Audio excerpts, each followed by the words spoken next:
Hello everyone, today in this video we'll fight against the advanced character of our Rotterdamdes as we always try to do on this channel, and today I will just discuss one peculiar topic that really bothers me in my home country, and some people from other countries that are listening to this video can refer this Polish example to their own country and make proper conclusions. So let's start from the beginning.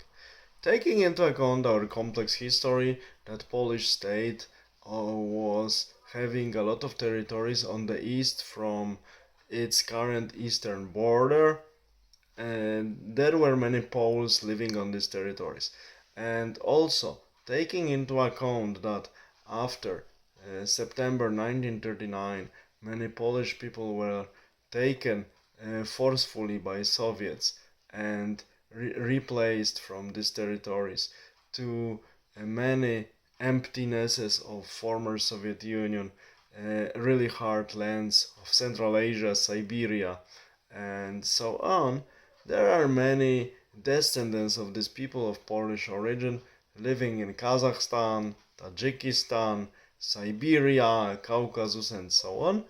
And since 1989, when the Soviet Union was slowly collapsing and Poland was getting released from the Soviet oppression, there were many ideas that we should uh, take Polish repatriates from Soviet Union and just allow them to settle down in Poland. So the powers, the elite that was having power, mainly former communist and licensed opposition, which was collaborating with communistic government. That is why we had this not fully free elections on the 4th of June 1989, because the opposition made a deal with former communists. So the governments after 1989 were very reluctant to of taking repatriates from former Soviet Union for many years, like 20-30 years. Only several families from Kazakhstan mainly made it and settled down in Poland.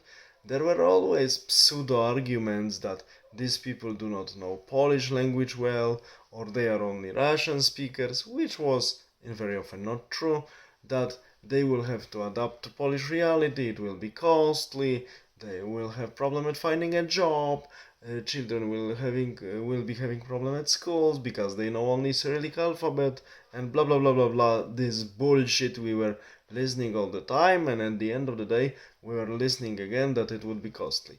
But after February 2022, millions of Ukrainians were given extra super privileged status over Polish people. Borders were open for them. They got free medical care, very preferential credits, many benefits for flats, for children, child benefits, and so on. And no one was asking, even, and it was at the end of scandemic pandemic, no one was asking if they were having shots, if they were having experience with needles. No one was afraid of small Chinese friend, microbe, and so on. They were taken millions of people and taken care of on the cost of Polish budget and Polish citizens, and overprivileged with respect to Polish people. And this type of apartheid somehow leftist international organizations do not see bad.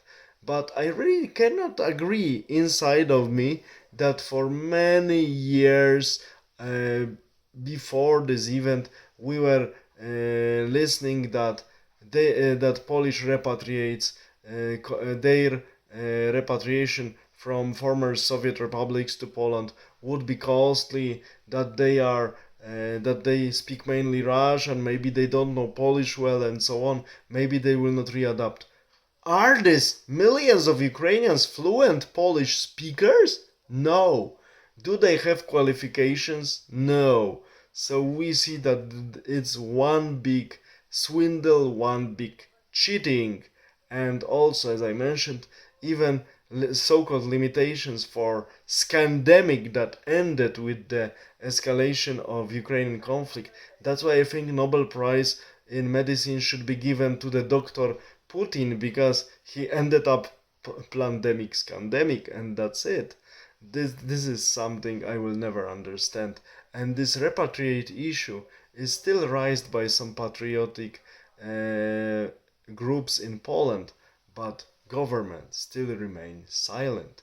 They have billions of dollars for Ukrainians, even banderist chauvinists, but they do not have money from Polish repatriates. This I will never understand, and this situation I really hate.